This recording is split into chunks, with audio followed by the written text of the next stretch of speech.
Dame un segundo. Sí. Bueno, gente, ahora sí puedo empezar.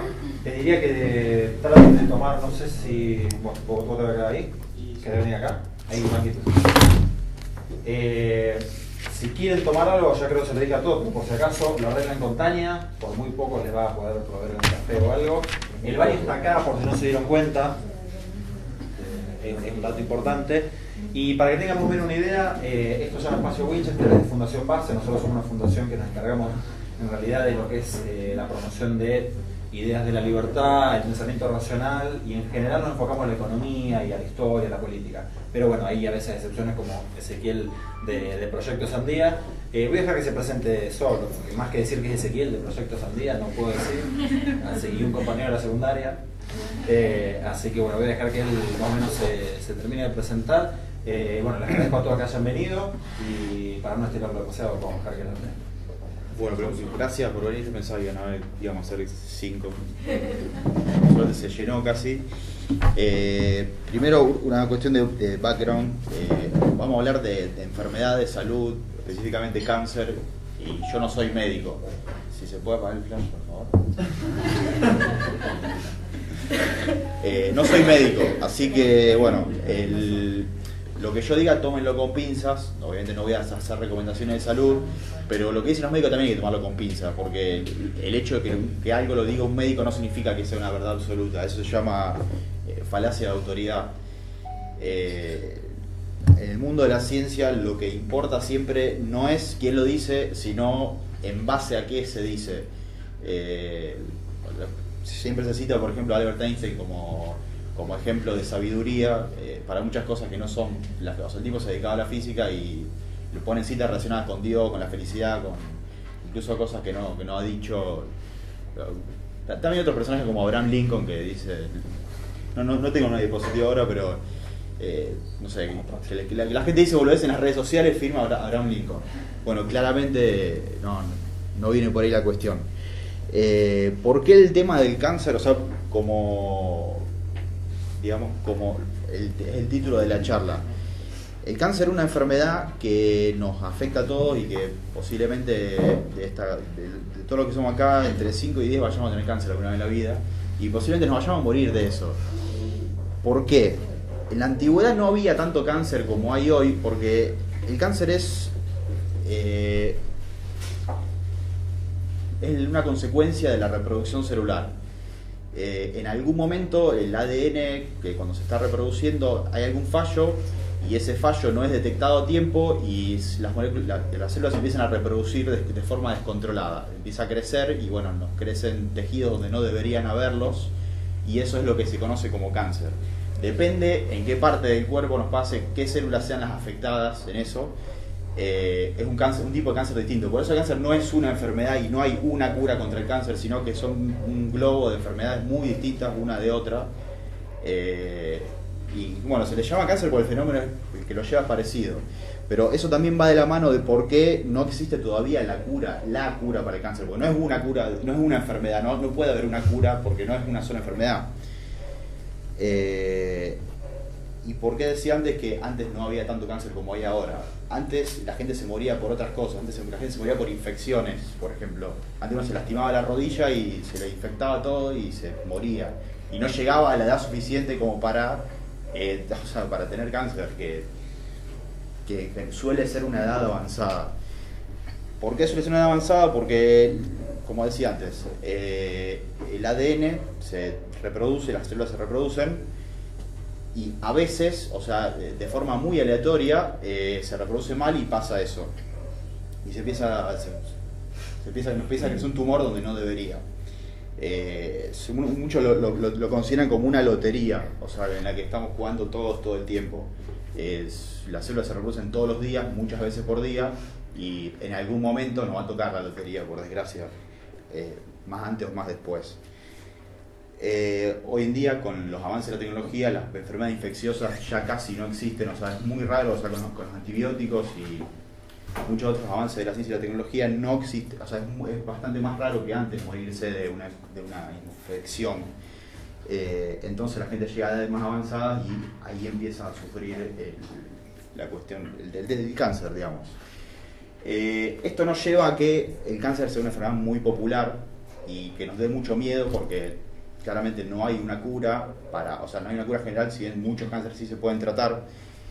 Y como todo lo que es popular tiene éxito en los medios y a la gente le tiene miedo, tiene éxito en los medios y los estudios científicos que tienen éxito en los medios suelen ser los estudios científicos que se repiten y que se hacen más veces.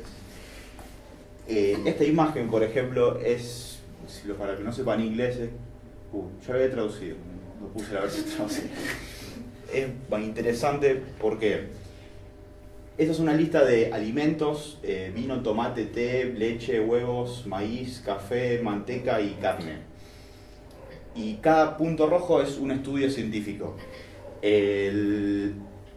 Los que están de este lado son estudios científicos que concluyeron que estos alimentos nos protegen contra el cáncer, y estos son estudios que concluyeron que nos da cáncer. O sea, el mismo alimento que nos da cáncer en realidad al mismo tiempo nos produce cáncer, y es medio extraño.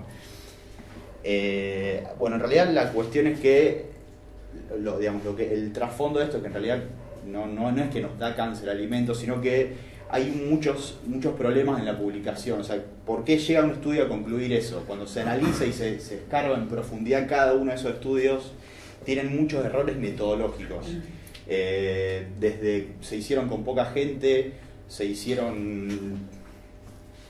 las estadísticas estuvieron mal hechas, la gente el que hizo el estudio ese, por ejemplo, el que hizo el estudio, supongamos que la carne da cáncer, a lo mejor era vegetariano, entonces tenía un interés personal en ver ese resultado, y bueno, se llegó a esa conclusión. Ahora vamos a ver cuáles son los errores, digamos, de muchos estudios científicos, pero primero, a ver, pasame la diapositiva. Vamos a empezar desde el principio para ver cuáles son los dos grandes tipos de estudios científicos que se hacen. Lo primero es cómo se diseña una droga. El tipo este es James Lind, era un médico británico, y porque en realidad, el tema de los estudios científicos uno piensa que es algo muy lejano a nuestra idea, no tenemos idea de cómo se hacen o qué tienen que ver, pero en realidad tenemos una idea, si lo pensamos no es algo tan difícil de comprender. El personaje este era un médico británico que se dio cuenta que, por ejemplo, la primera vuelta alrededor del mundo, circunnavegación del Imperio Británico, los tipos salieron con 1900 personas y volvieron con 500 personas. Y igual sí, bueno, que se murieron de algo, les pasó algo. No fueron ni piratas, ni tentáculos gigantes que se comieron los tipos, sino fue una enfermedad, fue el escorbuto. O sea, los tipos se murieron de escorbuto. El escorbuto es una enfermedad que hoy no existe, existe pero no suele pasarnos porque está muy alejada de la sociedad actual, digamos. El escorbuto es una especie de deficiencia de colágeno que hace que se nos rompa la piel, básicamente la estructura de nuestro cuerpo, y que nos morimos de sangrado o de infecciones. Los tipos no sabían qué era lo que causaba el escorbuto. No se sabía que eran ni los virus ni las bacterias, pero creían que tenía algo que ver con el mar. Entonces el personaje tuvo la idea y dice, bueno, vamos a ver qué puede ser lo que esté matando a los marineros. Y tuvo la idea de, en un grupo de gente que tenía escorbuto, que ya estaba enferma de eso, agarró 5 tipos acá, 5 allá, 5 allá, y a cada uno le dio un alimento distinto, porque a lo mejor tuvo la hipótesis, la idea de que podía tener que ver con eso. A un grupo le dio sidra, al otro le dio una mezcla de agua con unas gotitas de ácido sulfúrico, otro vinagre, otro agua de mar, otros naranja y otros té. Pasan los días y algunos se morían. Los adultos estaban en el barco, ya fue. No había muchos criterios éticos en esa época. La verdad no importaba mucho, pero de todos modos no se sabía, se hacían a morir igual, así que no importaba mucho. Y pasan los días y el tipo se da cuenta que por alguna razón el grupo que había comido fruta, naranja y limón, empezó a mejorar, se curó como mágicamente. No tenía ni idea de por qué carajo la naranja curaba a las personas, pero dijeron, cuando en base a eso volvieron a tierra, le dieron fruta a los tipos y se curaron todo de una forma más o menos mágica. A ver, cambiame. los británicos, estas son todas las colonias británicas que tenían en el siglo XVIII más o menos, o sea, posterior a esto. Cuando hicieron la circunnavegación, toda la parte del Cuerno de África no existía todavía. ¿Cómo se alimentaban los tipos, los británicos en sus barcos? No existían ni heladeras ni métodos de refrigeración y tampoco hay forma de cultivar nada en un barco. Entonces básicamente llevaban agua con ron, que eso es el famoso grog, que está en la cultura popular hoy en día por un par de jueguitos. Monkey Island. El Monkey Island, sí, además... ¿Qué es grog? El grog, sí, también se hizo famoso porque Cormillot leyó una noticia una vez que los jóvenes de hoy en día tomaban grog XD. Y que era una mezcla de ácido de freno, aceite. Claro, la cosa era que era una receta en joda que alguien puso y puso grog XD y el tipo se creyó que XD en vez de ser una carita era el nombre de la bebida. Bueno, fue un papelón, o sea, el tipo estaba hablando está en noticiero hablando y diciendo grog XD. Bueno, se usaba, o sea, no llevaban agua, sino agua con un poco de ron porque tampoco sabían muy bien por qué la gente se enfermaba después de tomar agua estancada mucho tiempo, entonces le mandaban ron y bueno, la cosa es que el ron mataba las bacterias. No lo sabían muy bien, pero lo hacían igual. Y además estaba bueno. Estaba borracho todo el día en alta mar, no había mucha otra cosa que hacer. Comían agua con grog y carne conservada en sal. O sea, la dieta era eso, durante días y semana y semana comiendo basura. ¿Qué pasaba? ¿Qué era lo que estaba pasando, digamos, a nivel celular? La carne conservada en sal tiene muy pocos nutrientes, si bien tiene proteínas y otras cosas, tiene muy poca variedad de nutrientes. Obviamente no podían llevar verdura porque te duraban 5 días la verdura como mucho. Y la carne no tiene vitamina C. La vitamina C, hay una cantidad que tenemos que comer, o sea, está recomendado por la OMS comer todos los días, y que esa cantidad, que son unos pequeños miligramos, nos sirve a nuestro cuerpo para sintetizar colágeno, que era lo que le estaba faltando a estos tipos y básicamente se les cuarteaba toda la piel y se desarmaba. Era un asco el producto realmente. Entonces, al no estar comiendo... ¿Cómo? Él no sabía yo lo que era el escorbuto. No, es que hoy en día como tenemos acceso a fruta, o sea, viviendo cerca de la tierra y no en el mar, digamos, tenemos acceso a fruta todos los días, nadie tiene deficiencia de vitamina D, salvo casos muy extraños en lugares demasiado pobres, y se cura muy fácil. Volver a comer fruta y ya tenés, ya está, ya tu cuerpo se arregla, salvo que te mueras antes. Entonces, como los tipos necesitaban fruta y no se les había ocurrido todavía fabricar una heladera para llevar fruta, no tuvieron mejor idea que conquistar muchas zonas que estaban en el Cuerno de África. Llevaron gente ahí y básicamente pusieron verdulería todo a lo largo de África. Entonces iban con el barco y paraban y bueno, mezclaban la raza británica con la raza africana, las variedades humanas, no son razas, ¿no? Pero se entiende la idea. Y de paso cargaban el barco con fruta y seguían un par de días más hasta que volvían a cargar. Y bueno, básicamente así se expandió el Imperio Británico, gracias al tipo que se le ocurrió hacer un ensayo clínico, el primer ensayo clínico en la historia de la humanidad. O sea, el tipo en base a separó a la gente, probó cada uno, se dio cuenta que estaba bien y bueno, como consecuencia los británicos conquistaron casi todo el mundo. Es raro pensarlo, pero esa fue la causa. O sea, el objetivo de ellos era llegar acá para comerciar y la única forma de dar toda la vuelta y bueno, tenían que tener verdulería en el camino. A ver, pasame la siguiente. Creo que se me pasó una más. Bueno, no, vuelvo a la anterior. Hoy en día los ensayos clínicos, que son la forma de verificar si una droga o un tratamiento sirve o no sirve, son un poco más complejos que meter tipo en un barco y darle ácido o naranja. Esta es una imagen del premio Nobel 2015 de medicina, que se lo dieron a un grupo de 3 personas, de las cuales una era una china que se llama Xu Shutu, no importa cómo se escribe después lo googlean. Lo que se dio cuenta esta mujer fue investigando libros de medicina ancestral, yo estoy diciendo eso, medicina china ancestral, realmente haciendo eso, revisando todos los procedimientos, todos los químicos que recomendaban en esa época, de los cuales muchos había cosas que no servían para nada, como qué sé yo, tomar té para curar el dolor de pie, que no tiene nada que ver, hasta recomendaban tomar mercurio, que no sé quién lo hacía, pero si uno lo hace realmente es un neurotóxico terrible, se caga muriendo, pero está recomendado en los libros de medicina china ancestral, y una de esas cosas era hacer un té de Artemisia annua. Bueno, investigando eso, descubrió que, o sea, revisando uno por uno todas las cosas que tienen los libros esos, que esta sustancia tenía, o se podía destilar, sacar la artemisina, y tenía un alto poder para destruir lo que causa los patógenos, que causa la malaria. Eso fue lo que le dio el premio Nobel a ella y un par de personas más. ¿Puedo hacer una pregunta? Sí. En los libros de medicina china, ¿para qué usaban esa droga? ¿O para esa planta? No sé exactamente.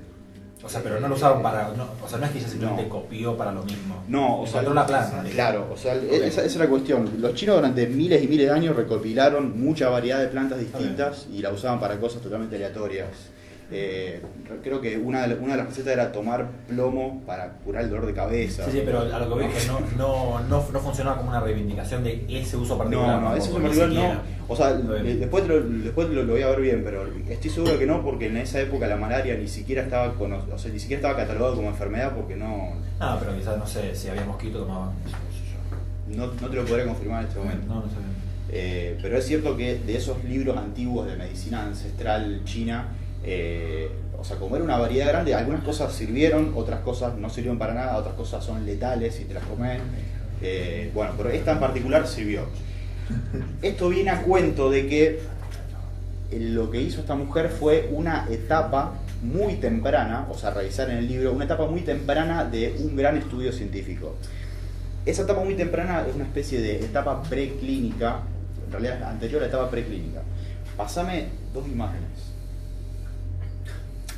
Este diagrama muestra, o sea, está hecho basado en información que hacen las farmacéuticas.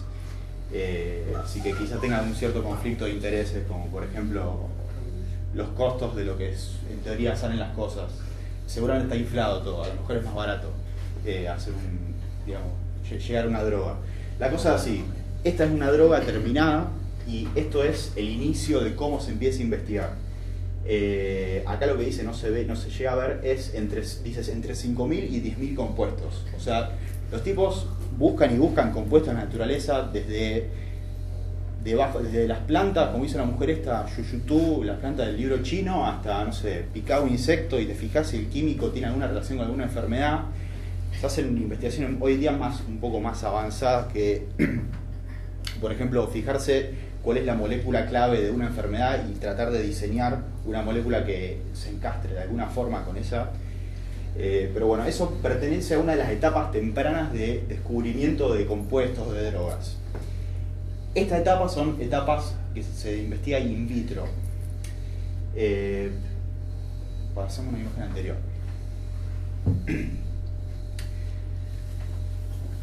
In vitro, bueno, hace un poco de zoom. Muchos conocerán esta viñeta. Dice, cuando veas que en las noticias dice que tal droga o vitamina sirve para curar el cáncer, recordá que una pistola también sirve para curar el cáncer en un frasco de vidrio. Porque claro, es cierto, o sea, no es tan difícil matar al cáncer si lo tenés en un tubo de ensayo, o sea, lo prendés fuego y listo. O sea, la cuestión es matar al cáncer o a la enfermedad que sea sin matar al resto de tu cuerpo. Porque si vos te metés en un incinerador también mata el cáncer, pero bueno, no es la consecuencia que queremos. Un gran error gravísimo que cometen muchísimos medios de comunicación es anunciar que se descubrió una nueva cura porque funciona en un tubo de ensayo. O sea, no significa que eso nunca vaya a servir, pero de cada 10.000 compuestos que funcionan en un tubo de ensayo, solamente uno, y entre 10 y 15 años después, terminan siendo una droga usable para el ser humano. O sea, 10.000 a 1. En el camino hay todo un procedimiento que ahora vamos a ver. Pásame la siguiente.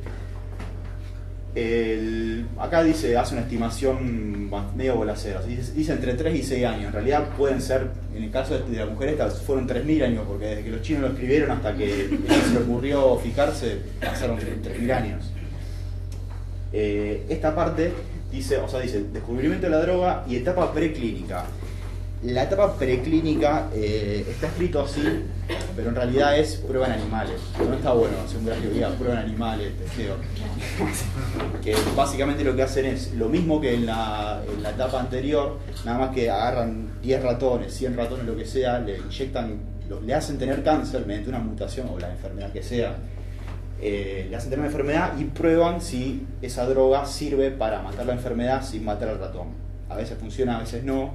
Y un montón o sea, habrán visto muchas noticias de que se descubrió tal cura para el cáncer que funcionó en ratas. Sí, pero todavía estamos que 250 compuestos funcionan en ratas y solamente uno llega a humano a la farmacia. Porque 249 pasó algo en el camino que terminó sin funcionar. Entonces, de nuevo, anunciar con bombo y platillo, es una expresión muy de España esa, anunciar con bombo y platillo que algo funciona en ratas no es certeza de nada de que nos va a llegar alguna vez. O sea, mucha gente desconfía en la ciencia justamente por esto. Porque dice, yo leí en un diario en el 95 que dentro de 10 años se iba a curar el SIDA porque ya había una solución. Sí, pero estaba acá y pasó algo después, no terminó sin funcionar. Una vez que se prueban, o sea, hay que probar varias cosas. Primero, que la sustancia que uno descubrió cure, o sea, mate efectivamente al tumor o a la enfermedad que yo quería matar, sin matar al bicho. Primer paso importante. El segundo paso importante es ver cuáles son las dosis, porque claro, yo tengo el químico y, o sea, hoy en día usted agarran el prospecto, el papelito. El prospecto de un medicamento dice tomar una pastilla cada 8 horas y pesar tantos kilos. Pero para llegar a esa conclusión no es simplemente agarrar la planta y darle cualquier cosa. Los chicos se tuvieron que fijar cuánto tiempo dura ese químico dentro del cuerpo del animal, si se consume rápido, se consume lento, qué cantidad, en base a cuánto pesa el bicho hay que suministrarle. Y también hay que hacer una prueba de toxicidad, que eso es quizás la menos ética de todas, pero bueno, de alguna forma hay que saber ese dato. La prueba de toxicidad consiste en empezar a aumentar la dosis del químico a un grupo de animales. Mientras más grande el grupo, mejor. O sea, siempre suelen usar ratas, porque son fáciles de reproducir y porque se conoce ya muchos datos sobre la rata, entonces te ahorras investigar mucho.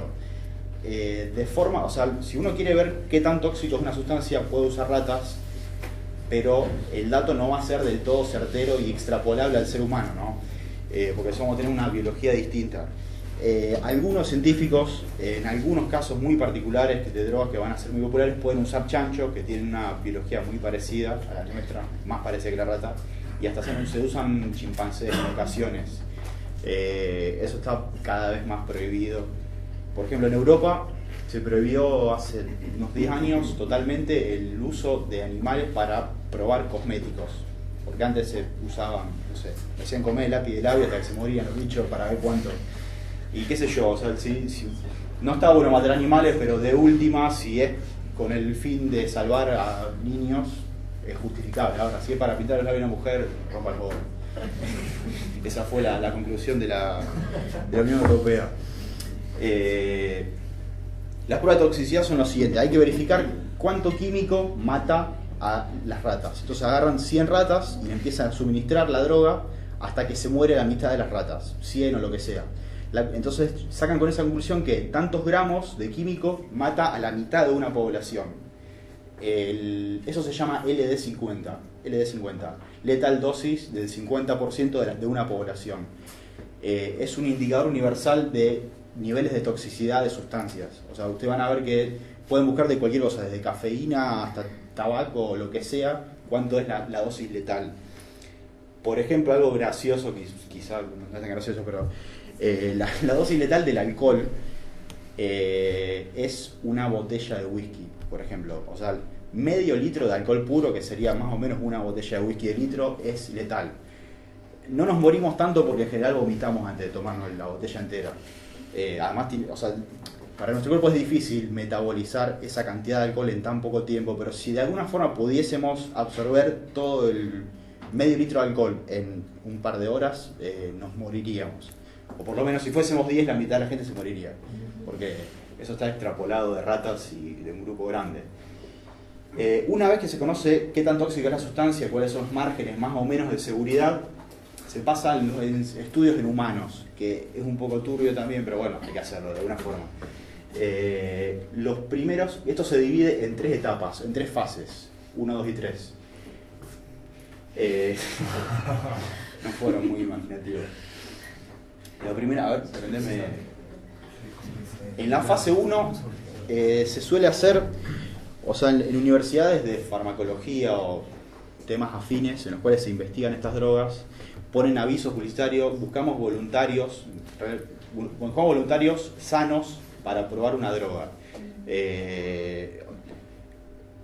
La gente sabe, o sea, si uno se va voluntariamente, digamos, sabe que es lo que está haciendo.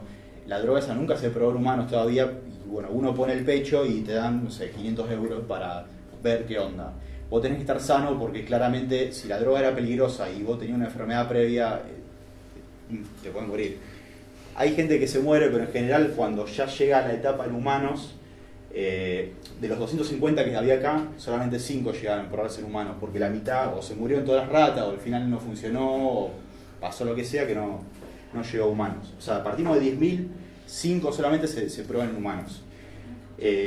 Humanos sanos, y se prueban a lo largo de varios meses qué onda, cómo interacciona con el cuerpo, si la gente tiene problemas de arritmia, de colesterol, lo que sea. Cuando está todo bien y nadie se murió, recién ahí se va a la fase 2, en la cual se prueba con humanos que tengan esa enfermedad que se pretende curar. O sea, a lo mejor en esta fase a lo mejor se prueban curas para el cáncer con gente que no tenía cáncer, no tenía nada, pero es solamente para ver la interacción con el cuerpo. En la segunda fase se prueban con gente que sí estaba enferma y se ve qué onda, o sea, es un grupo un poco más grande, entre 100 y 500 personas. Bueno, acá están los costos, son 165 millones de libras, 200 millones de libras. Obviamente mientras más gente usás, más plata porque tenés que pagar a esa gente. Y en una fase 3 ya se prueba a gran escala, en miles y miles de personas, ya hay, o sea, si logra llegar a la fase 3 del ensayo clínico, la droga es bastante plausible que realmente haga lo que tiene que hacer. O sea, en la primera etapa es ver si la gente no se muere. En la segunda es ver si cura la enfermedad que pretende curar, y en la tercera se hace a gran escala y ahí se analizan varias cosas. Una de ellas es, por ejemplo, si esa droga es mejor que otras drogas que hacen lo mismo y si es mejor versus placebo. O sea, agarran, supongamos, 3.000 personas y a 1.000 le dan la droga nueva, a 1.000 le dan la droga vieja que hacía lo que tenía que hacer, y a otros 1.000 le dan placebo. Obviamente están mezclados y hay un montón de criterios para que la gente no sepa qué lo está tomando, y después se analizan los números y se fijan. La droga nueva es igual que la anterior, o sea, hace lo mismo que la anterior, listo, no la sacamos porque no tiene sentido sacar otra cosa nueva que hace lo mismo, se terminó el estudio. La droga nueva es mejor que la anterior, entonces posiblemente se pasa a una etapa 4. Si la droga nueva hace lo mismo que el placebo, no tiene sentido que la hagamos porque claramente no hace nada, y para qué nos vamos a meter químicos extraños si no hace nada. La etapa 4 es cuando ya se empieza a comercializar y ya se mete en varios países la droga. Acá dice el realizado por la EMA. La EMA es la agencia sería el ANMAT europeo o la FDA de Estados Unidos. Igual va rapidísimo un año. La FDA el promedio son 10 años. No, pero para allá. Acá son No, 6 a 7 la FDA años. tarda 10 años en aprobarte el producto, una vez que vos se lo das. O sea, va rapidísimo el proceso británico. Sí, puede ser. O sea, también depende de lo que te muestran los dibujitos a lo que realmente pasa. Porque hay una o sea, tienen que recoger datos, tienen que ver la interacción de esa droga con otras. En la última etapa, por eso, acá está revisado supuestamente un año, pero sí es cierto que muchas veces, incluso... No, pero puede ser, o sea, la FDA no es lo mismo que... No, funciona con burocracias diferentes. También quizás puede ser peligroso que se haga rápido, porque a lo mejor la droga tiene un efecto a largo plazo que no lo pudiste prever. Y después se fabrica y se vende en todo el mundo. ha habido casos, 3 o 4 casos de drogas que pasaron todas las pruebas, llegaron hasta el final, se vendieron en todo el mundo. Una de ellas era la serivastatina de Bayer, que era para el colesterol. Luego de todas las pruebas y de empezar a venderse en todo el mundo, se murieron 52 personas. Entonces, dijeron, bueno, saben que tengo mucho humor negro, pero después de invertir más de $1.000 millones y que mucha gente lo estaba usando, la tuvieron que sacar. A fines de los 90 empezó y en 2001 la sacaron porque, chao, se dieron cuenta que... Ahora, la droga en general funcionaba al margen de esas 52 tenía, o sea, hay ciertas discusiones sobre si estuvo bien o no sacarla, porque también la relación costo-beneficio, claro, porque a lo mejor salvó a 1.000, pero mató a otras 52, no es tanto. Pero había, o sea, no era una cura tan crítica y había muchas otras drogas que hacían casi lo mismo y no habían matado a nadie. Entonces, por una cuestión quizás de, o analizaron eso y concluyeron que había que sacarla, o quizás de relaciones públicas, por ahí prefirieron... Con el caso, perdón. Sí, no, si cualquiera puede preguntar en el Con el caso de lo que yo te decía de los 10 años de la FDA pasa lo mismo, o sea, en muchas ocasiones, ¿qué pasa?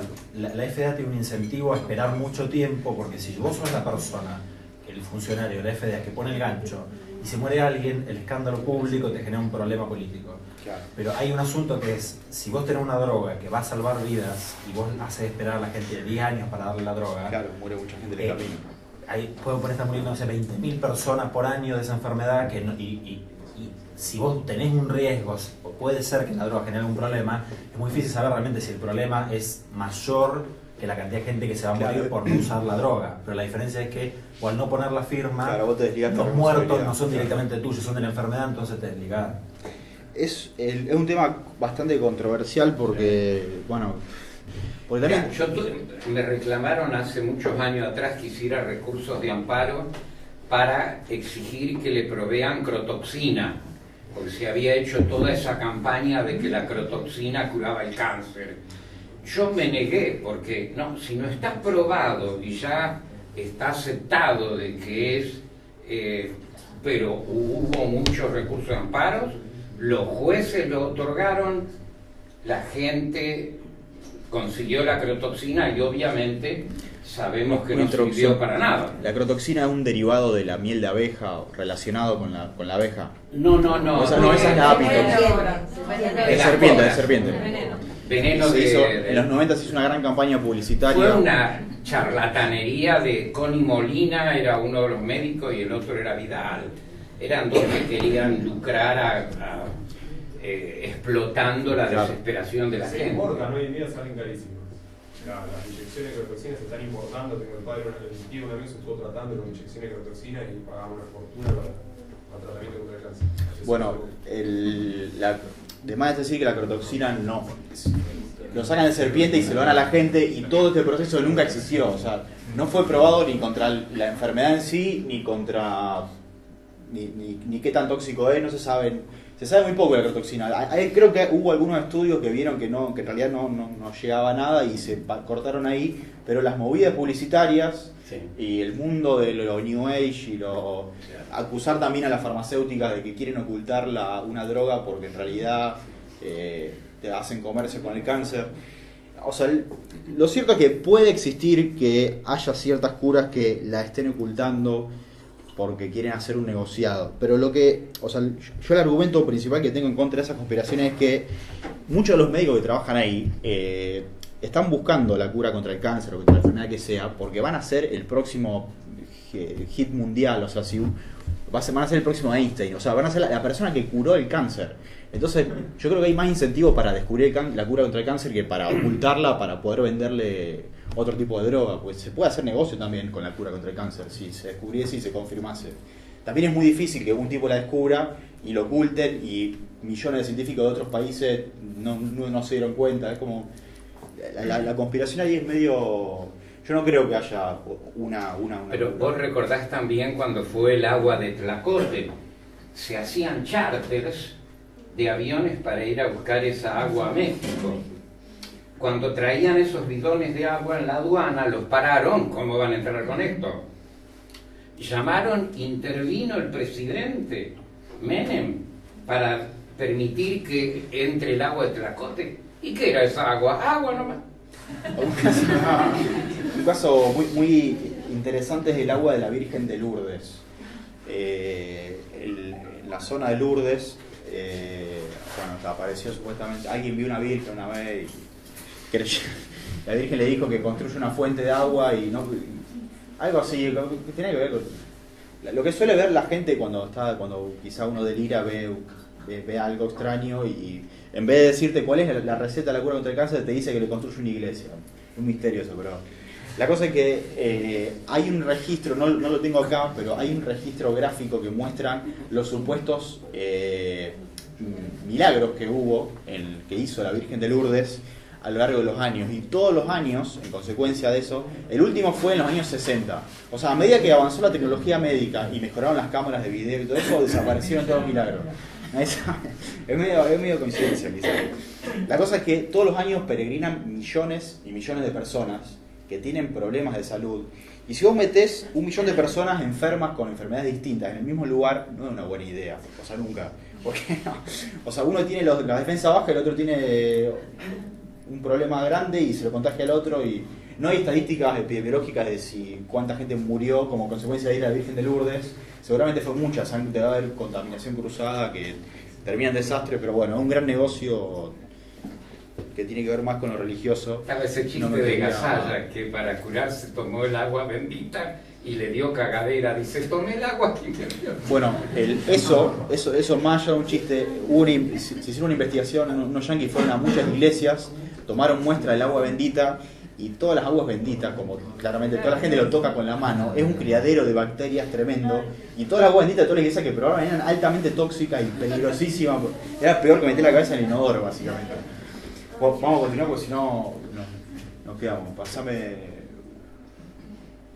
a la siguiente. No me acuerdo que venía por eso. Con la flechilla para adelante. Esto es un paper que comenta la retirada de la seribastinina del mundo porque hubo gente muerta. Siguiente. Bueno, otro tipo, bueno, así básicamente cómo se diseñan y fabrican las drogas. Después se puede profundizar en el tema. Otro tipo de estudio son los estudios de cohorte, que son básicamente es observar a muchas personas, tener registros sobre sus costumbres alimenticias, deportivas, de trabajo, de cigarrillo, y ver qué pasa a lo largo del tiempo.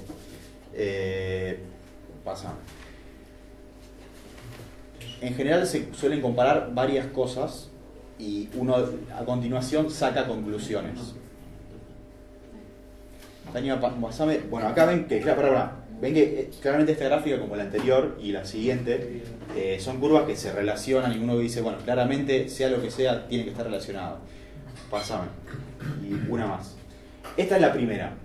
La roja es el consumo de queso per cápita en Estados Unidos y la segunda es la cantidad de personas que murieron enredadas en sábanas. O sea, son datos ciertos. No tiene un carajo que ver una cosa con la otra, pero... No sé, pero aparentemente ha pasado. No, es cierto. Acá son 500. Bueno, hay 300 millones de personas en Estados Unidos, 350. A alguien le va a pasar. Pasar a la siguiente. Personas ahogadas en pileta y películas en las que aparece Nicolas Cage. Y una más. Ahogados por caerse de un bote de pesca y casamientos en Kentucky.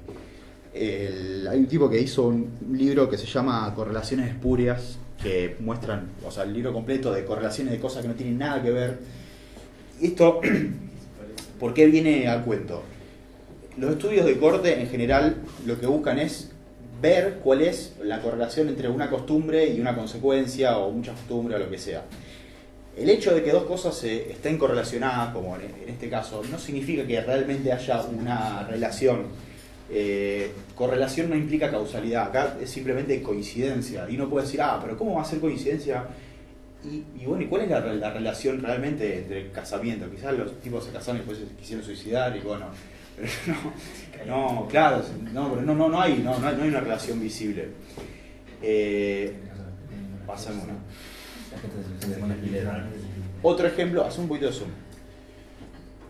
Esta es la curva de correlación entre la cantidad de cigarrillos fumados por año y cada año. Y la azul son hombres y la roja son mujeres muertos de cáncer de pulmón. En este caso, o sea, uno puede creer que es algo similar a lo anterior, como el comer queso y Nicolas Cage, pero acá hay una relación bastante directa. ¿Por qué? Porque se sabe, o sea, hay mucha evidencia científica de que el humo del cigarrillo y muchos químicos que tiene el cigarrillo producen daño celular en los pulmones y como consecuencia de eso, varios años después te morís. No es una simple coincidencia. ¿Por qué empieza en cero? Fíjate, Vos creo que el año o sea, porque 1900, no veo los años en realidad. no, el año 1900, Creo que está 1900, dividida. son décadas. Consumo per cápita. Se pasa que acá empezó la industria del cigarrillo, entonces no hay mucho. Yo sé porque no veo los años. El primer año que es 1900. 1900 y estos años. Ah, está 2000. bien, está bien. Y es década por década. El pico de consumo de El pico de consumo creo que fue en los 70, 80, o sea, acá. Porque la cuestión fue así: desde los años 20, ciertos médicos empezaron a sugerir que había una correlación entre el cáncer y el cigarrillo. Las tabacaleras, y acá sigue una conspiración realmente, o sea, hay evidencia de que hubo una conspiración. Entre los años 20 y los años 50 pusieron toda la plata que pudieron para callar a los médicos, ocultarlo, y de hecho hay propagandas de Camel de médicos, o sea, tengo las revistas, no, te las tendría que haber traído.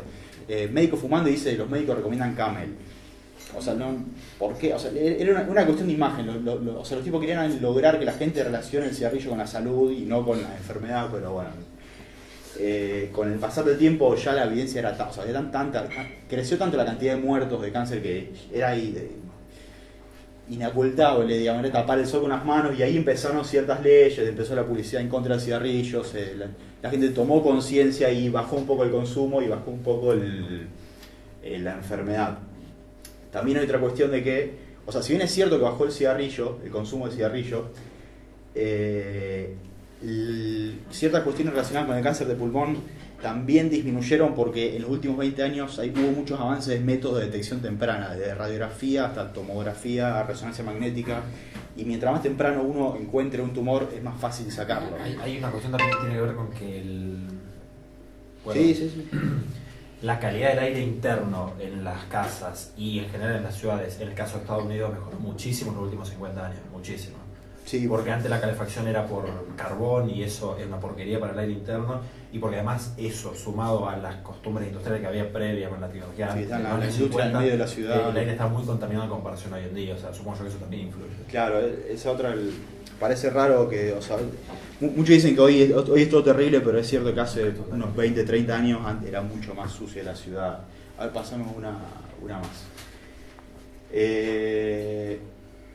Bueno, si bien sabemos que el cigarrillo causa cáncer, ¿qué tanto cáncer causa? ¿Cómo es medible eso?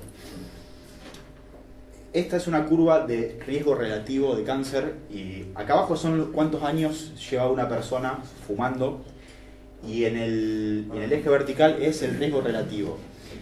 El riesgo relativo lo que me dice es qué porcentaje tengo más de chances yo de tener cáncer respecto a una persona que no hace eso, o sea, una persona que no fuma. Con, digamos,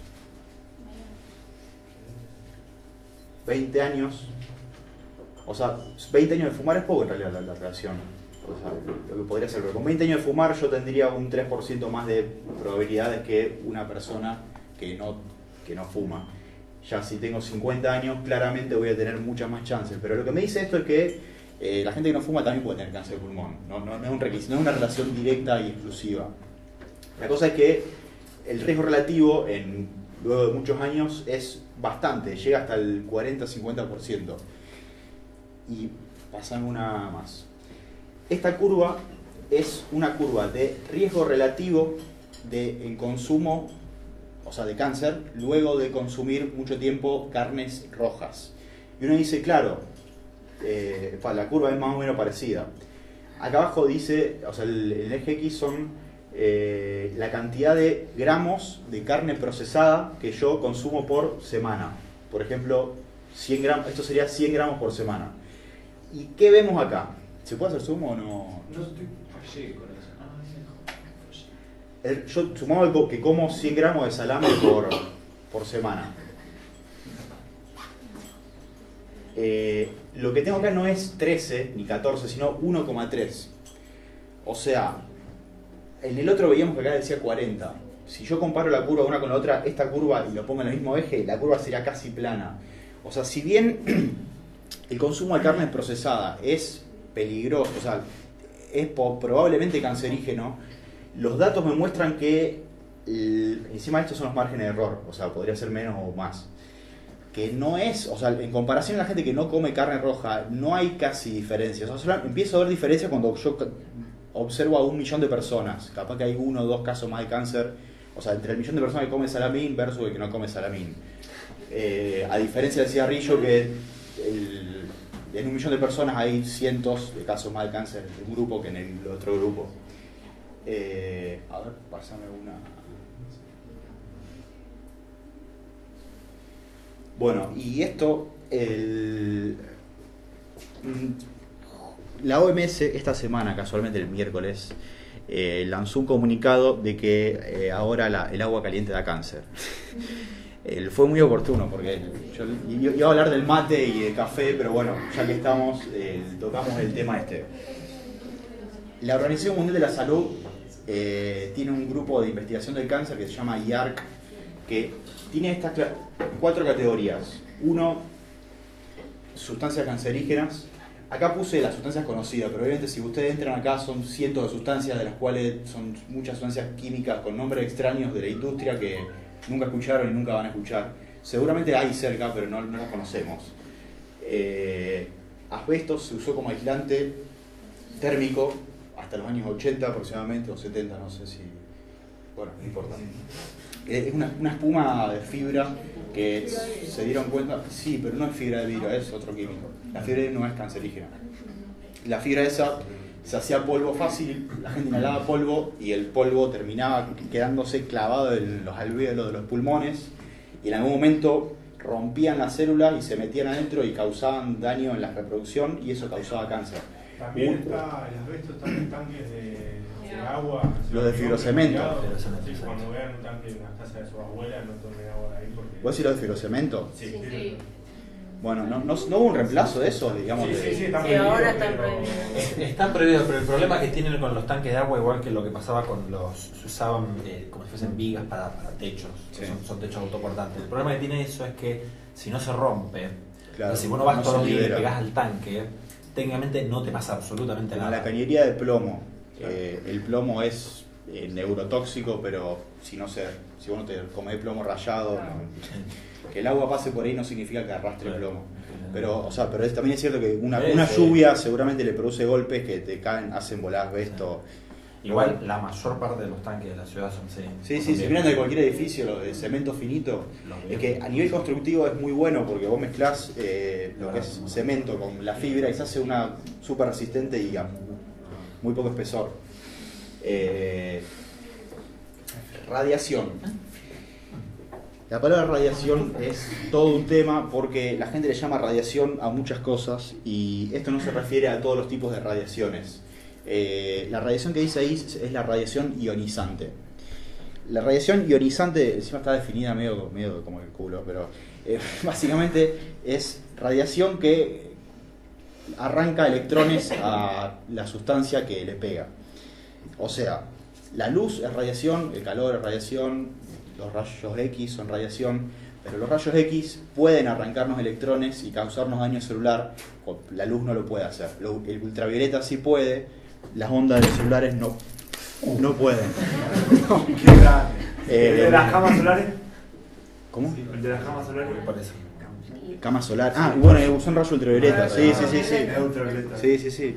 Las antenas de televisión, a mí me escandalizó ver que en el sindicato de los maestros apoyaban una lucha de un barrio para que sacaran la antena de telefonía celular, que no produce, También quiero hablar con Sí. no es ionizante esa radio. Claro. Ahora contesto. Sí, mi hermano tiene 70 años. Sí. Cuando era chiquito, como tenía problemas de bronquios, los médicos le daban rayos ultravioletas. Bueno, en los años 20, hasta los años 20, bueno, no sé en qué época estamos hablando. 44 nació mi hermano, era de los años 20. No, pero un poco antes de eso, vendían, como hoy en día venden Speed, vendían frasquitos de agua radiactiva, o sea, Sí. mezclada con creía que uranio, porque se creían que se cagó muriendo mucha gente, o sea, no, claramente no solo no era gente, sino que te mataba.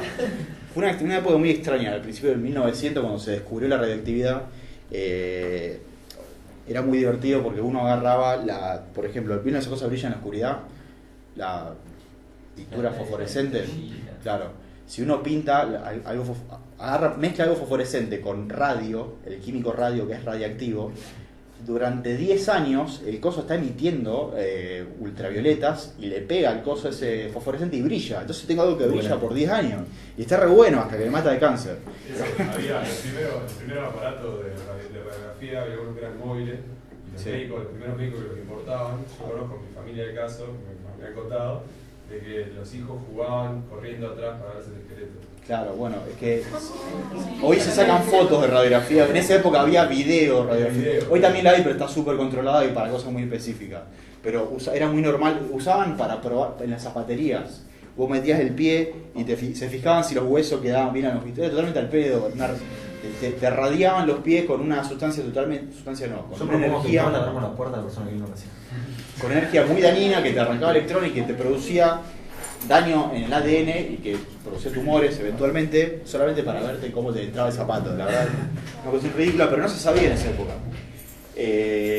Las bebidas alcohólicas, por ejemplo, se sabe que el etanol diluye sustancias, o sea, no necesariamente es directamente cancerígeno, pero sí es un dilusor de...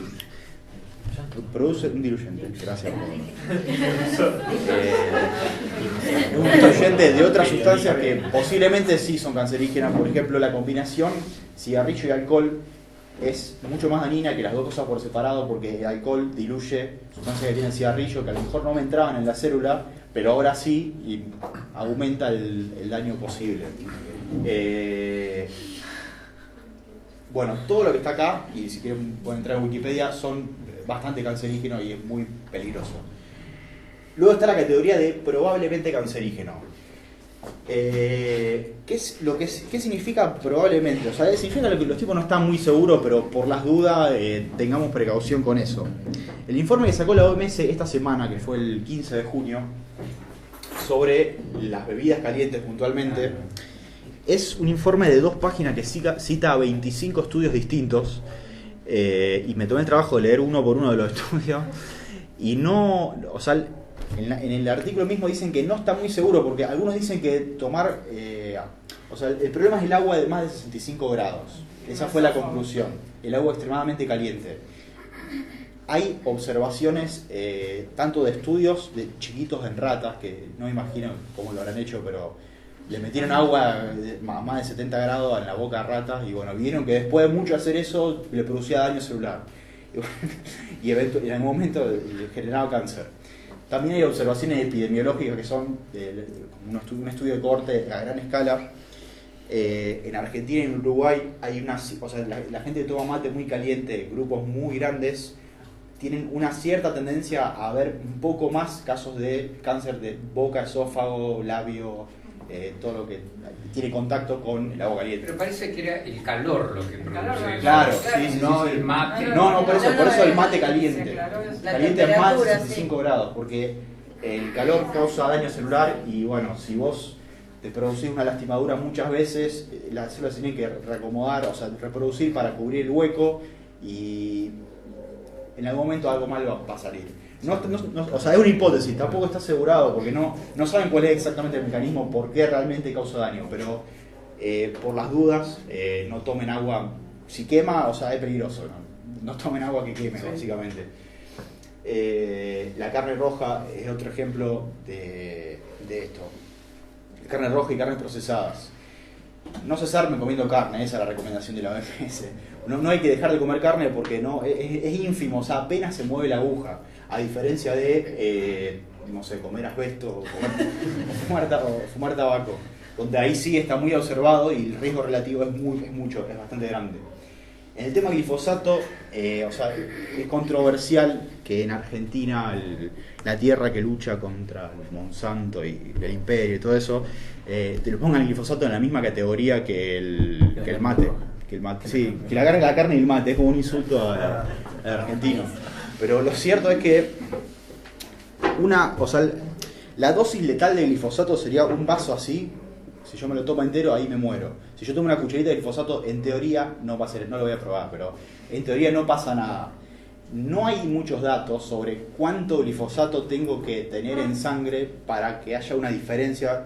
No, porque tendría que ser a lo largo de mucho tiempo, pocas cantidades metido en la comida, y no hay forma de investigarlo. O sea, hay forma, pero lleva mucho tiempo y no se sabe mucho. Entonces, bueno, por las dudas es peligroso, lo ponemos acá. Y en Santa Fe, por ejemplo, está prohibido rociar con glifosato a menos de 800 metros de zonas pobladas. Si hay porque hay pueblos donde se fumiga. Sí, bueno. Mi tía vive para mí peleando. Es pura propaganda. Es una mezcla. Pero hay ecologistas sandía. Finalmente No sé, ¿ustedes son sandía? No, sí, pero no tiene nada que ver con la ecología. No tiene nada que ver con el ecologismo ni el comunismo. Especialmente los colores, claro. No, el ecologista sandía es uno que Sí, pero- simula ser ecologista, pero que en realidad tiene finalidades políticas. Comunista. Yo no soy ni comunista ni ecologista militante. O sea, me gusta la ciencia y... Es decir, para luchar lo contra el explico. imperialismo yanqui dicen que Monsanto Claro, produce algo No, claramente Hay no. un estudio sin de tener Córdoba. una base En científica. realidad lo que pasa particularmente con el glifosato es que lo que hace es recuperar nutrientes que pierde la tierra, la materia orgánica de la tierra por la falta de cambio de cultivo, claro, la rotación de cultivo. El glifosato en realidad es absorbido por la planta, recupera nutrientes y la planta después lo lava solo, o sea, lo elimina. Y no debería quedar en ninguno de los estratos de la tierra. Ahora, el problema es que no hay un control sobre las cantidades. Claro. O sea, en Estados Unidos está sumamente regulada la cantidad de glifosato con la que se puede fumigar. En realidad, fumigar es recuperarle nutrientes a la tierra. Sí. Acá no hay control. Bueno, ojo que el glifosato es un herbicida, no es Sí, un pero fertilizante. se usa además para recuperar nutrientes que pierde la tierra. Ah, puede ser que lo mezclen. Pero mira, te cuento un ejemplo que me contó un amigo que es ingeniero agrónomo. Él va a hacer mediciones al campo y llega al campo y ve a los niños de los hijos del dueño del campo jugando con los bidones vacíos de glifosato, chorreando líquido blanco. Y vos decís, bueno, después si tenés cáncer, jodete. Justamente ese es el problema. El problema no es el glifosato, Claro, sino el mal uso. Sino el mal uso y O sea, la mala fumigación, claro. digamos. También la pregunta es si uno en ningún momento encontró una prueba que diga que es realmente cancerígeno, porque ¿por qué discutimos que el glifosato es cancerígeno y no que no sé, te hace pensar distinto? Porque a alguien se le ocurrió. Hay indicios de que el contacto agudo, que sería el contacto con mucho glifosato, produce ciertas cosas como deformaciones y posiblemente cáncer. También hay casos, bueno, por eso son indicios. También hay casos que se van a investigar al campo. Vos me lo contabas eso de cómo hacían los relevamientos. Por eso, porque el estudio de la Universidad de Córdoba, yo me acuerdo cuando hablaba con Pablo, hace poco la Universidad de Córdoba, mejor dicho, un departamento de la Facultad de Medicina de la Universidad de Córdoba emitió un estudio mostrando una clarísima correlación entre poblaciones donde se cultivaba soja básicamente y usaba glifosato y cáncer. O sea, si uno miraba el estudio era automático. El resultado era que daba cáncer. Ahora, el problema es que cuando la misma Universidad de Córdoba automáticamente sale y dice nosotros no apoyamos este estudio porque está mal hecho. Cuando se fijan cómo estaba hecho el estudio era ir a preguntarle a la gente en los pueblos si le parecía que había más cáncer. Pero es una encuesta de opinión. O sea, no tiene, tiene la validez científica de ir a preguntar a la kiosquera qué le parece, o sea, no tiene ninguna validez científica. En Ezeiza hubo una manifestación de gente contra una línea de alta tensión y las razones que daban, que decían que producía cáncer. A ver, ¿por qué? Una señora que vive a 2 cuadras se enfermó de cáncer. bueno, Eso es la falsa correlación, es decir, Claro. ¿Cuál es la...? Pasa que hay un factor emocional muy fuerte. Acá hubo una antena que quedaba Oroño pasando 5 pasando 27, no me acuerdo qué calle exactamente. Había una antena muy zarpada en la escuela esa, sí. Y murieron, no sé si 1 o 2 chicos que vivían por ahí, murieron de un cáncer, una leucemia muy galopante. Con los transformadores No, era otra cosa, eso sí era una de las cosas que estaba en la lista número 1, que chorreaban veneno básicamente. Esto era simplemente una antena que en una zona no hay edificios, hay una antena gigante y muere un chico de cáncer. Uno alguna vez escuchó que había alguna relación, o a lo mejor había alguna relación, listo, ya está, esa antena es la causa, echemos la antena básicamente y para hacer justicia. Lo cierto es que hace 30 años que hay antenas de celulares en muchos países, desde Australia hasta Estados Unidos, y no aumentaron los números de cáncer, ni de cerebro, ni de nada parecido. ¿Por qué pasa eso en 27? O sea, pasando 27, porque hay una antena gigante y la gente la ve. En el centro está lleno de antenas, muchas más que afuera, pero están mezcladas con los edificios y la gente no la ve, entonces no se queja. Gracias a esa antena y la movilización esa en 2008, se prohibieron un montón de... O sea, se prohibieron. Varios concejales hicieron unas leyes que hacían quitar todas las antenas que estén a menos de, creo que, 200 metros de una escuela. Entonces, en Rosario, vos agarrás un mapa y haces un círculo de 200 metros alrededor de una escuela y no queda nada libre, porque cada 4 cuadras por lo menos hay una escuela. Entonces no queda lugar para poner antenas. La ley decía que se podían dejar las antenas en el macrocentro, por ejemplo, que no sobrepasen 5 metros los edificios. ¿Qué pasa? ¿Qué es? Porque si son más altas van más cáncer y son más bajas, ¿no? Era algo totalmente arbitrario, basado en la nada, en burocracia básica, para dejar contenta a la gente. Y gracias a eso, no se pueden instalar antenas nuevas, se tuvieron que quitar muchas, y hoy en día nos quejamos de que no hay señal. O sea, es culpa de la mala información científica y de ciertos políticos que prefieren hacerle caso a la gente para que estén contentos y los voten, antes que hacerle caso a los estudios científicos. Pero Internet tiene gran parte de culpa de esto, porque la gente mira en Internet, relaciona antena, telefonía celular, cáncer, vas a encontrar 100.000. No, pero te digo... Y se basan en eso. Un tipo en Alemania dijo esto, otro en Australia, y ya creen que eso es prueba. Como para mí la de fuente algo. es la verdad hoy, ¿entendés? Página de internet que vos decís, ¿de dónde salió? Mirá en fuentes Ahora, no, no, pero bueno, las marchas, o sea, ¿ustedes creen que la gente que hizo esas marchas no usa celulares? O sea, ¿cree que realmente no los usan? Yo he visto marchas, gente hablando por celular adentro de la marcha, o sea, gente que evidentemente pero hasta falla. llegó a decir que incrementó el cáncer del lado donde se usaba el teléfono. Salieron estudios de eso, pero era muy poco serio. Claro. Dejaron de decir eso. Sí, no, pero igual esos estudios, o sea, había un indicio de eso, pero el estudio tenía muchos errores metodológicos y era lo mismo que preguntarle a la kiosquera. O sea, si bien el dibujo estaba bueno, vos ves un cráneo todo negro, con un teléfono acá y toda una onda de colores, listo. Debe ser así, bueno, en realidad no lo era. Y pasa algo incluso más extraño y paradójico. Un teléfono tiene una antena dentro, igual que para emitir y recibir a la antena que está en un lugar físico. Cuando yo estoy muy lejos de la antena, el teléfono tiene que aumentar la potencia de sí mismo para poder llegar y poder tener contacto. Por eso si yo me voy al medio de la ruta, la batería me dura 5 horas, por ejemplo, nada más. Porque el teléfono está todo el tiempo gastando mucha energía, se sobrecalienta para emitir una cantidad de ondas de radio tremenda para ver si llega alguna antena. Si la antena estuviese más cerca, la cantidad de ondas de radio cerca de mi cabeza sería mucho menor. Pero bueno, es una conclusión media extraña de... Y pero después te ponen el video de los celulares que cocinan un huevo por la radiación. Bueno, no, los que hacían por oro, ese estaba buenísimo. Nunca supimos cómo lo hacían, pero ponían 3 celulares y ponían un maní y saltaba. La llamaban al mismo tiempo. Maíz, claro, llamaban al mismo tiempo y saltaba por oro. Era un truco. O sea, algunos dicen que había una especie de emisor de microondas, magnetrón, al lado abajo de la mesa. Capaz que era un truco visual. Sí, y los que decían que el aparato de televisión, que hay que estar lejos porque también te puede dar. Bueno, eso por suerte murió con la llegada de los LCD.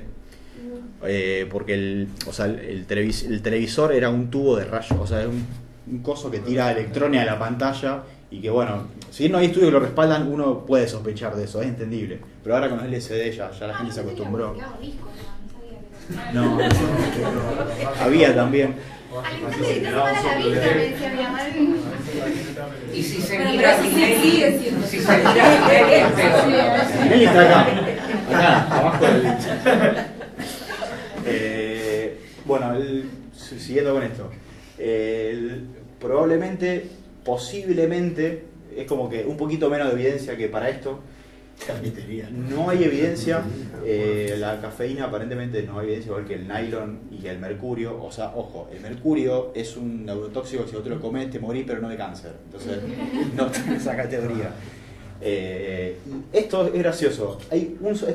Estos son, acá hay docenas y docenas, cientos, qué sé yo, y acá hay una sola sustancia. Claro, no tiene sentido, no van a poner todas las sustancias del mundo que no causan cáncer porque es aburrido y al pedo, no tiene ningún beneficio. Es una molécula que tiene que ver con la industria del nylon. Se hicieron muchos estudios y concluyeron que definitivamente no tiene relación alguna con el cáncer, como, qué sé yo, el agua mineral. Pero nadie estudió el agua mineral, entonces no está puesto ahí. Bueno, esta es una de las conclusiones de lo que decía antes del estudio de la OMS sobre el agua caliente. Básicamente lo que dicen, no estamos muy seguros, pero por las dudas no tomen agua a más de 65 grados. Ahí están todas las citas al costado. Después, si quieren, les paso todas las fuentes de todas las cosas que dije en toda la charla. Bueno, y ahora vamos a las boludeces. ¿Qué es una banana vieja? Es una guanábana. Una fruta de zonas tropicales. Parece la banana prehistórica. Sí, no, pero es otra cosa. Sí, tiene una onda bananesca.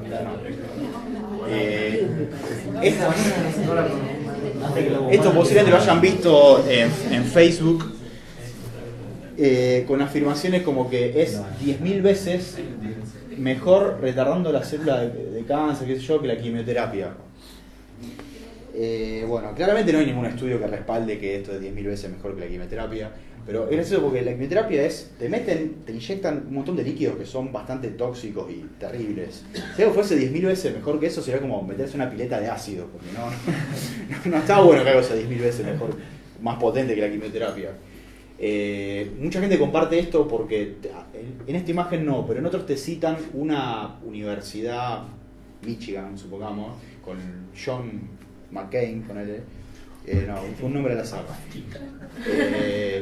Y uno puede llegar a creer que es cierto, pero en realidad si uno busca esa universidad va a encontrar que esa universidad, esto empezó en los 90 y se corrían por cadenas de mails. Hoy en día llegó a las redes sociales, hace más de 10 años, pero cada tanto reflota. Digo esto como puede ser cualquier otra cosa. También dicen que el limón rallado cura el cáncer. Bicarbonato de sodio. Bicarbonato de sodio. Bueno, yo escribí un artículo criticando al tema del bicarbonato de sodio y por alguna razón se quedó bien en Google, se posicionó bien y tiene como más de 500 comentarios de gente discutiéndose mutuamente. La cosa así, un italiano, un día se le ocurrió que, porque sí, básicamente, el cáncer no existía, sino que, el cáncer no era una mutación de células, sino que era un hongo. Escribió un libro al respecto y el tipo vio que su hongo imaginario se mataba con bicarbonato. Entonces empezó a darle a la gente de tomar agua con bicarbonato para curar el cáncer. ¿Qué pasa? Si vos tenés 10 personas con cáncer, a lo mejor una se le va el cáncer porque sí, porque el cáncer hace eso a veces tu cuerpo se da cuenta en algún momento y lo cura. Entonces se llama, sí, eso pasa, remisión espontánea. Cuando pasa eso la gente dice que es un milagro o lo relaciona con lo que sea, pero pasa, ¿cómo? Con eso que te dieron, con el... Claro, si vos justo antes de tomar eso... querés creerlo. Claro, si vos antes de tener revisión espontánea tomaste, no sé, bicarbonato o pusiste una vela abajo de la cama, lo que sea...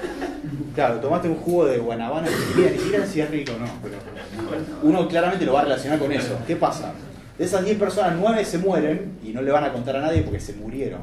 Pero esa que se salvó va a decir, yo me curé porque hice lo que sea. Claro, lo relaciono con eso. A ver, pasa la siguiente.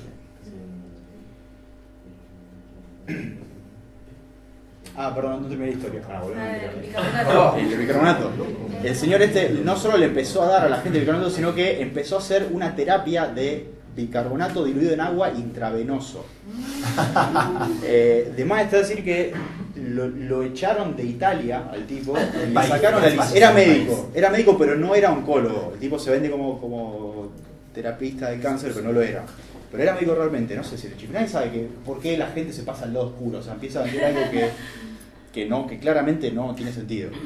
Lo echaron de Italia, le sacaron el título de médico, entonces fue por los países nórdicos a promulgar sus pavadas de bicarbonato. Llegó a una clínica, convenció a los tipos, a un par de personas le empezó a dar eso, se le murieron 2 pacientes.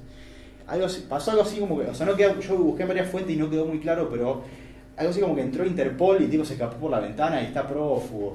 Es re oscuro, es muy oscuro el origen del bicarbonato.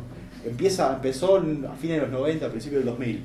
Y hoy en día la gente no sabe eso, o sea, el tipo tiene pedido de captura hasta donde sé, no sé si lo atraparon o no, tampoco creo que a mucha gente le importe, pero se cierra, o sea, la gente sigue relacionando el bicarbonato con la cura del cáncer y porque, qué sé yo, un polvo blanco, nadie sabe la explicación, pero se relaciona. ¿Tiene que ver con el nivel de pH, algo así? Sí, lo relaciona un poco con eso, o sea, el tipo empezó con el tema de que era un hongo. Lo relacionan también con la cuestión de la acidez de la sangre, porque se descubrió que un tumor a su alrededor tiene un cierto nivel de pH y se creía que era que el tumor no podía vivir sin ese nivel de pH, entonces, o sea, acidez o alcalinidad. Entonces ahí vienen también las dietas alcalinas o ácidas. Depende de quién lo diga. Es el cuento de moda ahora ese. La dieta ácida o alcalina. El de la dieta alcalina. Claro, hay que comer algo alcalino porque lo ácido causa cáncer, según el cuento, ¿no? Lo cierto es que comamos lo que comamos, la acidez en sangre va a ser la misma. O sea, no, el alimento, así si comemos bicarbonato o azúcar o limón, no me va a cambiar la acidez en la sangre porque el estómago y todo el sistema digestivo se encarga de procesar los alimentos, la vida que sea, y la acidez en sangre es constante. Y si bien es cierto que los tumores a su alrededor tienen un cierto nivel de acidez, al principio no se sabía por qué, pero después se descubrió que era porque crece muy rápido y consume mucho los nutrientes que tiene a su alrededor. O sea, tiene un sistema metabólico medio extraño el tumor y como consecuencia de su crecimiento aparentemente cambia el pH a su alrededor. Ahora, el hecho de cambiar el pH alrededor, aun si se pudiese, con alimentos que no se puede, pero si se pudiese, no me afecta al tumor. El tumor sigue creciendo. Pero es una consecuencia del pH, no es la causa del tumor. Pero bueno, andá a hacerlo entender a la gente que promueve estas cosas y que no sabe mucho ni de bioquímica, ni biología, alimentación, nutrición. Pásame la siguiente. Bueno, este es un ejemplo quizás arquetípico de las pavadas en internet. ¿Cómo? Es lo que se puede encontrar muchas veces en internet. Despierta. Es un ejemplo arquetípico. Peor aún la gente lo cree, porque salió. Está bueno, o sea, porque vivimos en una mentira, así. Tiene todo, esto tiene todo, está buenísimo porque tiene todo. Primero, bueno, científico de Harvard suplica. O sea, un científico, no un equipo de investigación, aparentemente es un solo tipo, suplica. El tipo no hizo un estudio y dice, che, estos son los resultados. No dice, por favor. O sea, ya a partir de ridículo porque así no se maneja de ese modo. Que paremos el consumo de leche. Ahí está el nombre del tipo, si lo buscan, obviamente el tipo no dijo nunca eso, pero bueno, está bueno. La imagen, o sea, alguien está tomando el pulso un vaso de leche. El nombre de la página es Despierta, vivimos en una mentira.com. Y son las pastillas de Matrix, que el tipo vivía en una mentira, él se toma la azul, la roja y se despierta. Y te hacen suscribir de toda la cosa. La imagen es una cosa medio Illuminati, ¿no? Sí, el triángulo Illuminati, perdón. Claro. Si hacen zoom ahí van a ver la pirámide. Están todas las conspiraciones juntas. Invertida la pirámide. Ajá, invertida. Pero al revés, incluso. Pero ahora todo el mundo cree ese cuento de los Illuminati. Sí. Bueno, aparte está alimentación, remedios naturales, salud, educación, espiritualidad. Bueno, el creador de Facebook, Mark Zuckerberg, dio un video en vivo con preguntas y respuestas. La gente le preguntaba cosas. Una de las preguntas fue si él era un reptiliano, le preguntaron. Claro, porque hay toda una teoría de que los grandes líderes son en realidad reptiles disfrazados de humanos. Y el tipo dijo que no. Digo, por favor, mantenga el nivel de la pregunta. ¿Qué dicen los conspiranoicos? Dicen, y que dijo que no. ¿Qué va a decir reptiliano? Va a decir que sí, no. Es genial eso. Bueno, esto está bueno mirarlo un rato porque se puede aprender un montón de esto, o sea, de todo lo que no hay que hacer, ¿no?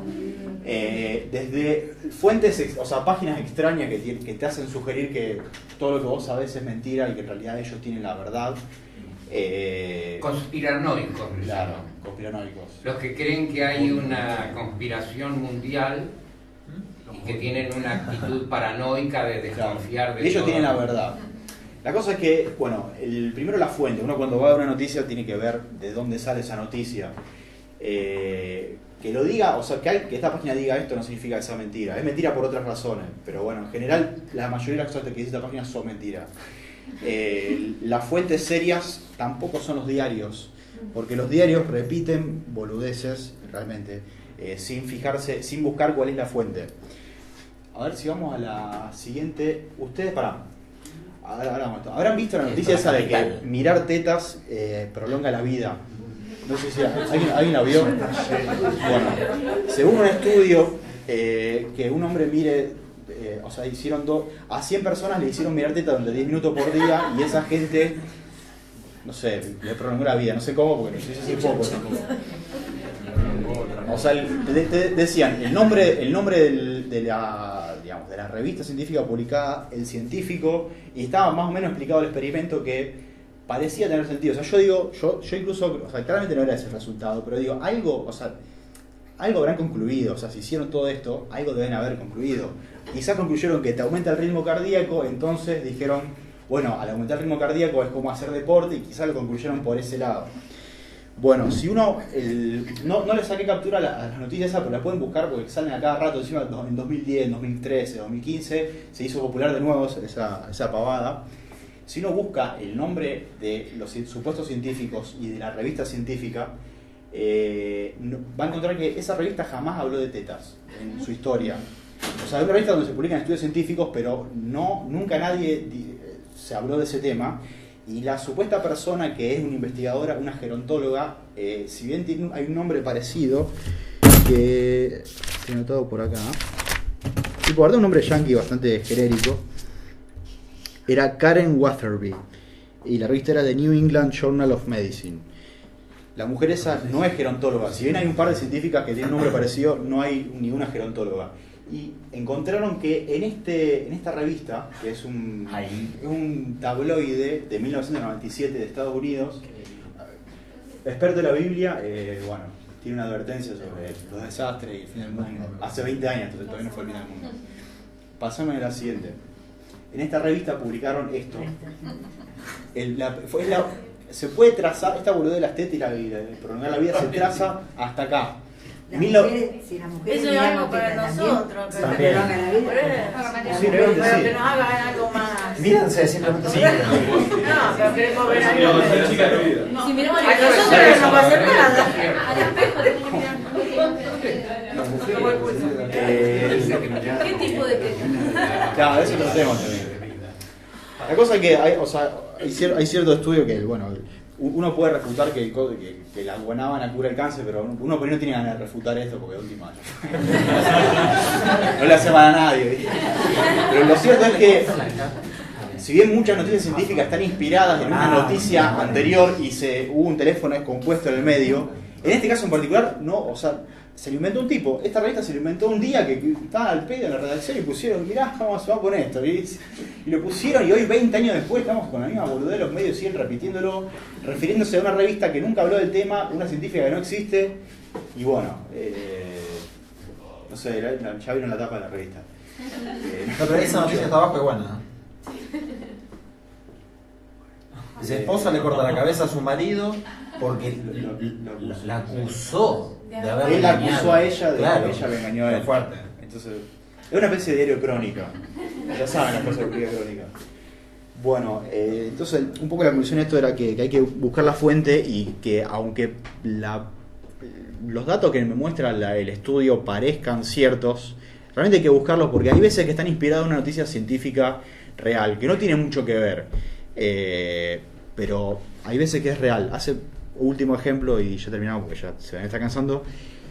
Sobre la acupuntura salió hace 5 años una noticia que decían, o sea, el medio este decía que había un tipo de acupuntura que era más eficiente que otro. Y decían que la acupuntura Yang, yo digo, bueno, es un tipo de acupuntura china, era mejor que la acupuntura, era peor que la tradicional, o al revés, no importa. Y digo, bueno, qué raro, porque realmente no hay estudios que muestren que al día de hoy que la acupuntura sirva para algo a diferencia de otras cosas. Busqué y resultó que la acupuntura Yang no era un tipo de acupuntura china extraña, sino que era acupuntura placebo. Yang se refería a placebo. Habían agarrado 2 grupos de gente y a un grupo de gente le habían pinchado, o sea, todo le dolía en la espalda. A la mitad le pincharon donde la acupuntura ahí se ve que pinchaba la parte de espalda, no sé dónde es. Y al otro le pincharon en cualquier lado, o sea, tiraron los dados, le pinchaban en algún lugar y lo pinchaban menos también. O sea, porque es difícil hacer un placebo de acupuntura, porque... ¿Placebo de placebo? No, claro, pero por ejemplo, vos querés hacer aspirina y al otro le das azúcar y nadie se da cuenta. Ahora, ¿cómo simulas? Bueno, una forma de simular la acupuntura era pinchando en cualquier lado al azar. Y la cosa es que a todo el mundo, a todos más o menos se les mejoró igual. Tanto a la tradicional como a la Yang, que era la placebo, era la acupuntura inventada en ese momento. Y no solo, o sea, la noticia esta concluía que había una que era, o sea, estaba mal porque primero que no había ninguna diferencia entre ninguna de las dos. Y segundo que los tipos de medios se creyeron que Yang significaba una corriente teórica de la acupuntura china y en realidad era placebo simplemente, era pinchar en cualquier lado. Entonces hay veces que los medios te tiran un indicio de qué puede ser la noticia, o sea, uno deduce que a lo mejor algo de verdad hay, y otras veces hay como esto que no, que se lo inventó un tipo porque no tenía nada que hacer y se lo inventó. Y a ver, pasame una más. Esto es una gráfica muy linda. 1950, año 2000, la tasa de supervivencia de diferentes tipos de cáncer. Linfoma de Hodgkin, el amarillo. O sea, antes sobrevivía un 40% de la gente, hoy sobrevive casi un 100, o sea, casi un 90, un 80, no importa. La leucemia, para dejar ver cuál es. Bueno, no importa. Sí, para niños y jóvenes adultos. No importa, pero... Leucemia. Bueno. En los 60, si ustedes recuerdan las películas de Hallmark antiguas, cuando había un niño de 2 años que tenía leucemia era porque se iba a morir. O sea, si ustedes recordarán que en su época, ustedes habrán conocido gente que murió de leucemia en su época. Yo no conozco a nadie. Hoy en día, o sea, en los 60, todo el mundo se moría de leucemia. Nadie sobrevive de leucemia. Hoy en día sobrevive de leucemia más de un 60% de la gente.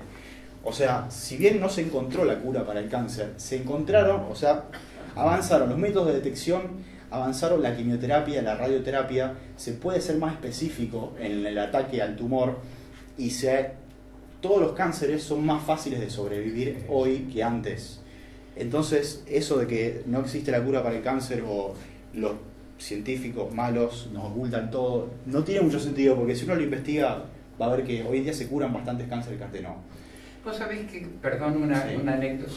Yo, un compañero del secundario, soy viejo y puedo contar esa historia vieja, se enfermó de leucemia y se murió al poco tiempo. Nos angustió a todos los compañeros y yo me puse a leer y recuerdo que leí en las elecciones del Reader's Digest que la leucemia era una de las 5 enfermedades que había en ese tiempo que era seguramente mortal un término menor de 5 años.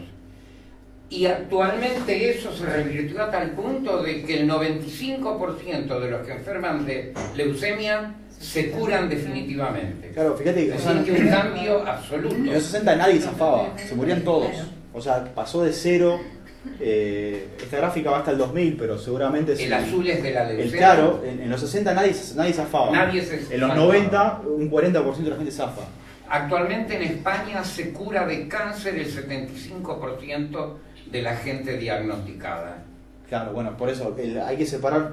cada cáncer es distinto, pero sí, uno de los más difíciles que tiene menor, creo que eran los del cerebro, cuando lo estaba buscando.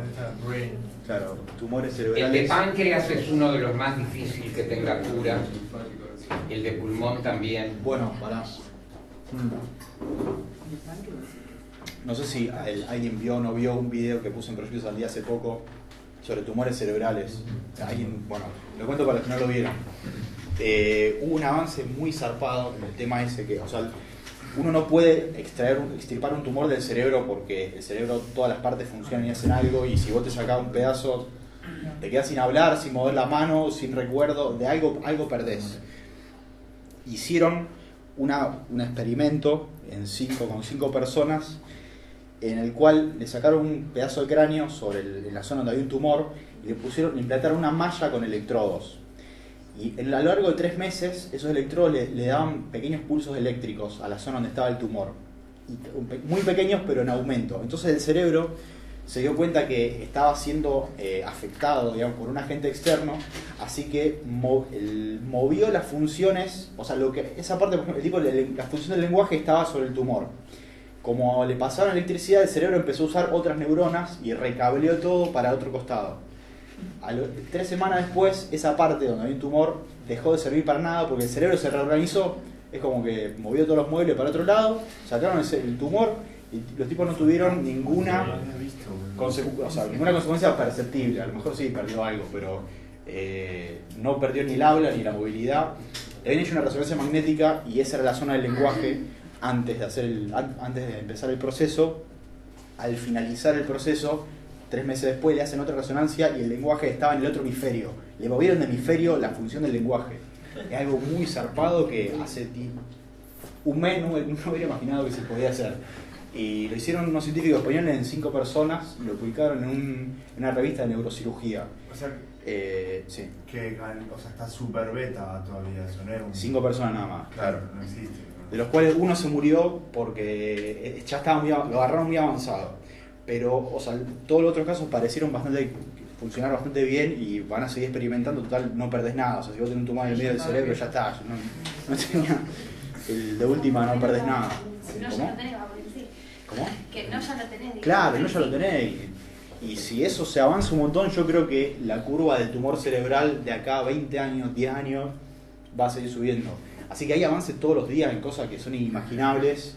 Y sí, las cosas no todo nos da cáncer.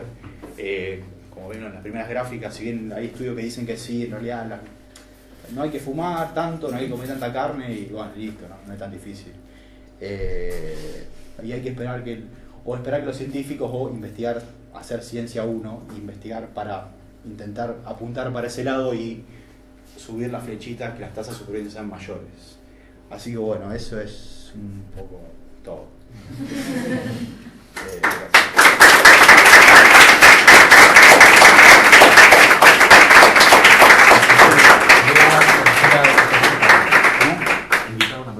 Sí, bueno, sí, se habló mucho durante la charla, pero si alguien quiere hacer una pregunta o comentario de cualquier cosa, igual yo no soy médico, así que no me puedo ir mucho del pero vendés la fruta esa, así que yo vendo fruta, claro. Va a estar ofreciendo. Pensé que decía por sandía, que vendía fruta. Bueno. Bueno, si nadie quiere preguntar nada. Yo lo que digo que sí. Si vos tenés cáncer o tenés a alguien enfermo, pruebas cualquier cosa. Si te dicen que coma sandía con cáscara, la vas a comer. Pero sí, eso bueno. ¿Están así? Yo pienso que yo no tomaría cualquier cosa que me digan. Bueno, si uno ya probó sí, todo eso es Pero que tienen los remedios naturales, que no van a hacer nada malo. Y cuando está al horno te lo pones. En Paraná está ese que cura todo con aloe vera. Le hacen cola para eso. Es un estafador. Bueno, puedo dar una opinión no formada, pero un poco más. Esculpida en detalle. Claro, esculpida en detalle. La pregunta tuya es muy válida, es una pregunta que hace mucha gente. Y la respuesta, no hay una respuesta clara, obviamente, pero te puedo contar lo que yo opino al respecto. Hay muchas medicinas alternativas, muy variadas. Yo suelo separar en dos categorías. La homeopatía como ejemplo de una que es si vienen acá seguramente saben lo que es, pero es dar pastillas que no hacen nada y que supuestamente sí hacen algo, pero en realidad son pastillas de azúcar que no tienen ningún efecto realmente. Según el argumento de los homeópatas, el agua que le pusieron a la pastilla recuerda los buenos efectos de la curación. Bueno, un chamullo, no tiene sentido y no hace nada. Por otro lado está la acupuntura y todas las que se engloban detrás de eso. La acupuntura sí te hace algo, te clavan agujas, que penetran hasta 5 centímetros. Hay un montón de casos registrados desde contagio de HIV, tuberculosis.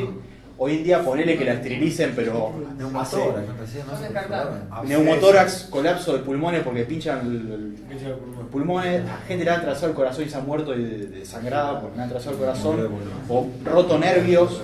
Claro, o sea, te clava una aguja, ¿no? El cuerpo no es para clavar aguja. Entonces, ¿qué pasa? Hay medicinas alternativas que tienen efectos secundarios terribles. Supongamos que si está bien hecho y si está bien esterilizado no tenga mucho efecto secundario, pero el efecto primario no te hace nada. Entonces, mucha gente a lo mejor hace eso y se daña el cuerpo más de lo que ya venía dañado.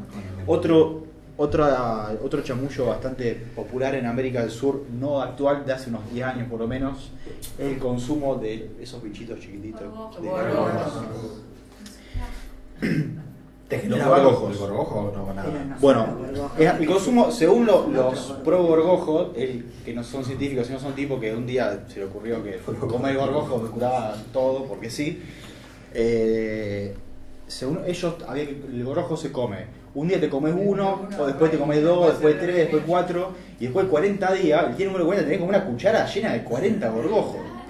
No es mentira eso. O sea, en realidad cada gorgojístico tiene su propia dieta. Algunos dicen que hay que hacer un consumo piramidal de cada día suma uno hasta que llega a 30 y después empieza a bajar. Hay un caso, una mujer que le pasó eso y recurrió a comprar las cápsulas donde se ponen las pastillas. En la farmacia se venden las cápsulas y metían los gorgojos ahí adentro, porque obviamente es un asco. Claro. También. ¿Qué pasa? Si vos tenés una enfermedad que tenés el sistema inmune medio roto y te comes un gorgojo no pasa nada. Ahora, si vos todos los días te comes 40 gorgojos, o sea, estás metiendo insectos vivos o muertos, pero que están hechos de sustancias que no son digeribles. Es como comer arena quizá, o como comete un balde lleno de uña todos los días. No está bueno, es queratina la sustancia, es muy parecida a la uña. Entonces... ¿El gorgojo o la arena? No, el gorgojo. Ah. No, la arena no. Pero, o sea, a lo que voy es, ¿en algún momento hubo alguna anécdota de que alguien murió comiendo gorgojo porque comía gorgojo? No, pero te puede causar problemas del sistema digestivo que si vos ya estás enfermo te puede sumar a tus problemas y no tus soluciones porque no hay ningún estudio de nada que diga que haga nada. Entonces, lo peor de todo es que le dan esperanza con eso y abandonan el tratamiento eso, que realmente le puede dar. Hay mucha publicidad en contra de la quimioterapia y los tratamientos de cáncer. Ahora, hay muchos casos de gente que abandona porque yo entiendo la lógica y estoy de acuerdo. La quimioterapia tiene muchas cosas. Pero mi pregunta es, ¿cuánta gente realmente abandona el tratamiento médico? O en realidad lo que hacen los ahora voy a lo y después si se curan se lo atribuyen a la alternativa. No, pasa Cuando es único que se te está muriendo. Pero yo creo que pero creo que lo abandonó cuando estaba. Vamos por orden.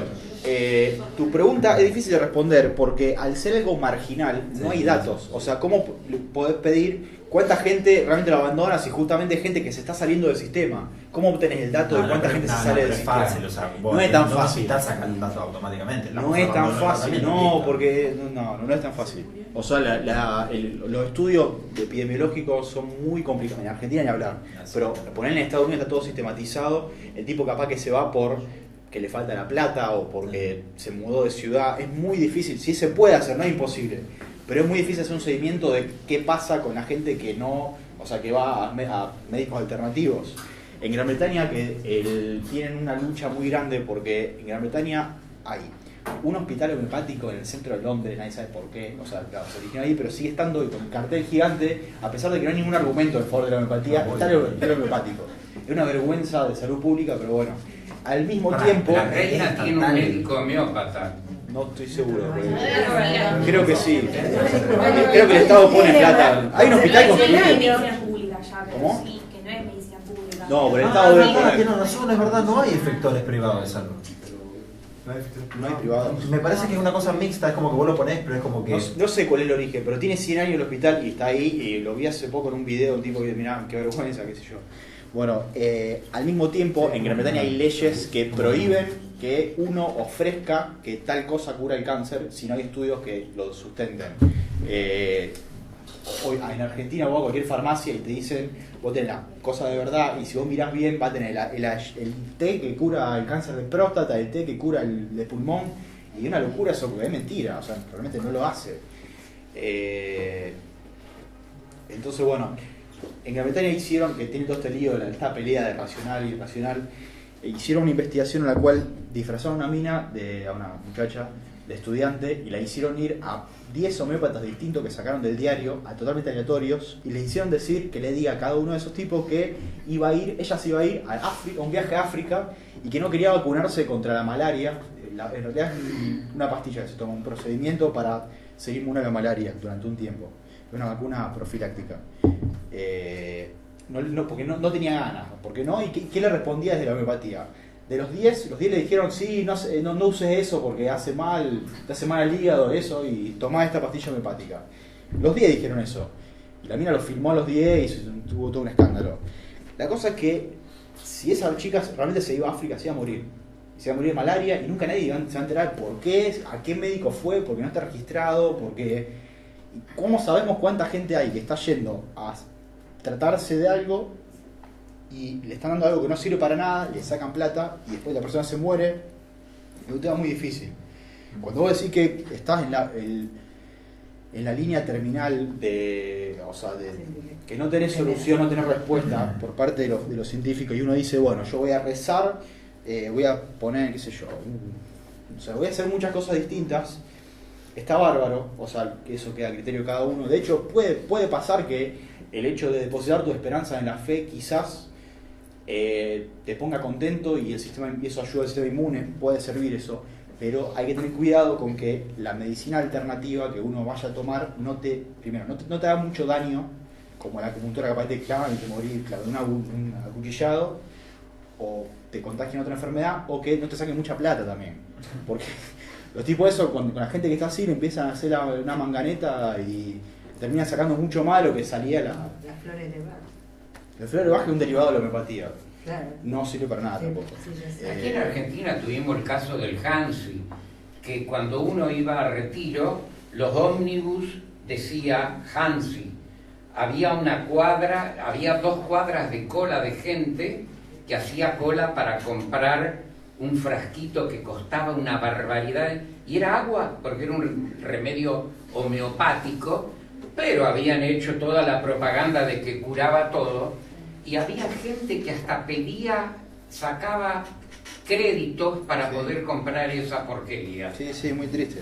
En Japón hubo un caso de un ingeniero que vendía, esto es genial, vendía un filtro que vos lo ponías en la canilla, que metías un holograma en el caño por el cual pasaba el agua, y el holograma tenía una imagen de la Virgen de Lourdes y te transformaba el agua de canilla en agua bendecida por la Virgen de Lourdes. Luego levantó $4 millones hasta que lo metieron en cana. En Argentina sería libre totalmente, lo felicitaría, yo lo felicito, tipo. Pero ¿cómo? Se hizo millonario vendiendo filtros que con un holograma, Los viernes por la noche en una visión de radio, madre e hija, y hablan todo de medicinas alternativas. Y te dicen dónde tenés que comprar. Y la cuestión que ella está sanísima, pero toman 20 pastillas por día, porque sí, de esas que ella... Algo gracioso de la medicina alternativa es que el argumento principal de ellos es que la medicina es un comercio, y la medicina alternativa también. Ellos no te regalan nada. No te regalan la primera, como el tipo que te regala droga. No, porque te dicen una cocaína gratis. Además que tenés que comprar. Mi dealer era Pero curanderos hubo siempre. Sin embargo, en los últimos 100 años la esperanza de vida se ha duplicado. Ahora está en 76 años de promedio. muere alguien de 60 y pico de años, dicen, se murió ese muchacho. Y recuerdo un libro de Dumas, de hace 150 años atrás, decía, ya era un hombre mayor, 45 años.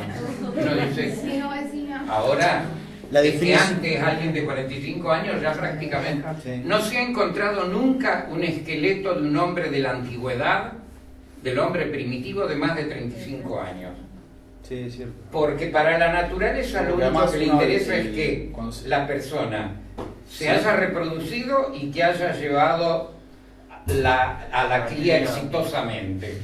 Es decir, que cuando ya el hijo está en condiciones de tener hijos a su vez, ya no tiene sentido que el abuelo siga viviendo.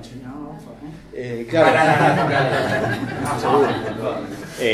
Si uno no se cepilla los dientes, como no existían los cepillos de dientes antes, no te duran muchos dientes. A los 20, 30 ya no tenés más dientes y ya ahí no podés comer y te morís de inanición o de infecciones en la mandíbula. ¿Sabes una de las cuestiones por las cuales se le tiene desconfianza muchas veces a la medicina? Porque si bien ha tenido mucho éxito respecto a las enfermedades infecciosas, es decir, ya prácticamente no hay esas epidemias que dejaban vacías las ciudades como era en la Edad Media. En Florencia, las 4/5 partes de los habitantes de Florencia murieron con la peste negra. El cólera mataba a la mitad de la población. En Londres hay una experiencia, un médico decía que la cerveza era muy buena para el cólera. ¿Por qué? Porque todos los obreros de una fábrica de cerveza, ninguno, mientras la gente moría como mosca de cólera, los obreros de la fábrica de cerveza, ninguno se enfermó de cólera. Luego, claro, es que tomaban cerveza y la cerveza al fermentar mataba las bacterias del cólera. Es decir, no era por que fuera buena la cerveza, sino porque no tomaban el agua contaminada que se usaba en Londres. Así ya, voy cerrando un poco, así ya cada uno sigue su camino. La gente ya se quiere ir. Ahí está el artista Tim Minchin, que probablemente muchos lo conozcan, es australiano o británico. Es una especie de Lelutier en inglés, un poco más distinto. ¿Cómo? Un poco más distinto porque no hace tanto instrumento, o sea, toca el piano y la guitarra, no, el piano solo y canta y hace muchos chistes de ciencia. El tipo define, o si uno busca medicina alternativa en internet va a encontrar 1.000.000 de definiciones, pero la definición por ahí más precisa y exacta es una terapia que nadie ha demostrado que funciona o se ha demostrado que no funciona. Porque claro, si se demostró que funciona, no es más alternativa, es medicina de verdad. Entonces lo que es alternativo, o no se sabe nada o se sabe que es mentira. No hay muchas otras chances, porque si se supiera, sería medicina. Había probado que la acupuntura era efectiva. Habría que ver la metodología. Llamó a varios médicos norteamericanos para que asistieran a una cirugía donde hicieron anestesia con acupuntura y le sacaron a una mujer un tumor de 20 kilos de peso que tenía en el útero. Luego que pasó toda la gloria esa de la revolución cultural china, los mismos médicos chinos que habían hecho ese experimento revelaron que previo a hacer entrar a los médicos estos norteamericanos que controlaban si la acupuntura funcionaba o no, a la mujer esta le habían hecho una peridural. Es decir, que hicieron creer que la acupuntura era la que le había dado la anestesia. Y claro, hubiera sido maravilloso que con unas pinchaduritas no se necesite anestesia. Porque la anestesia tiene ciertos peligros. ¿Qué de todo? La mala publicidad de la quimioterapia. Ah, sí, bueno, ella decía que se habla muy mal de la quimioterapia. La quimioterapia es algo bastante turbio, o sea, es una serie de químicos que el objetivo es destruir células cancerígenas, o sea, células cancerosas, pero no es tan fácil diferenciar una célula cancerosa de una célula normal. Entonces, es medio, o sea, si bien, si vos no te tratás de cáncer, lo más probable es que te mueras. hay varias terapias. O sea, uno puede hacer cirugía, puede hacer rayos o puede meterse químicos. La quimioterapia, en muchos casos en realidad, pues, si no, no estaría aprobada y usada por los médicos especialistas. En muchos casos sirve. Incluso en los que sirve y en los que no sirve, la gente queda destruida y sufre mucho. Por eso no tiene mucha publicidad.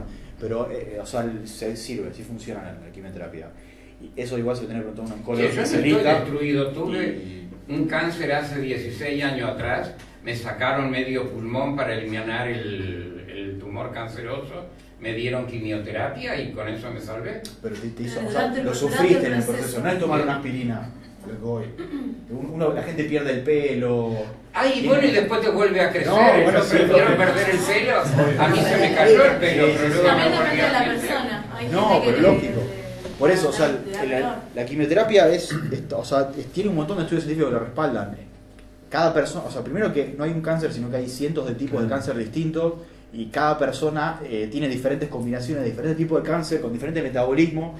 Y por eso hay que consultar. Pero es que la palabra química da miedo. A la gente puede decir, ¿química? ¡Ah! No. ¿Qué? No. Pero todo es químico. El agua es químico. Cuando tomamos agua estamos tomando hidrógeno 2 oxígeno. Cuando comemos un limón estamos tomando el ácido cítrico. Todo es químico. La quimio tiene mucha mala fama, pero salva más gente de la gente se va a morir si no, así que si salva a algunas personas, genial. El tema es que en el proceso le hace mal físicamente a la persona, pero bueno, no hay nada, hay otras alternativas. Creo que es una cuestión estadística, mata a las dos células, las buenas y las malas. Lo que pasa es que estadísticamente no mata todo, mata más. Cada vez son más selectivas y más eficaces. Produce apoptosis de célula cancerógena, pero cancerígena, pero mata un par alrededor. Claro, la idea es... Hay muchas más sanas, entonces claro. También los efectos secundarios el cuerpo se puede depende de la recuperar y persona. se va para atrás. Bueno, doy por terminado oficialmente. Vos que sos el presentador, cómo funciona. Sí, otro aplauso.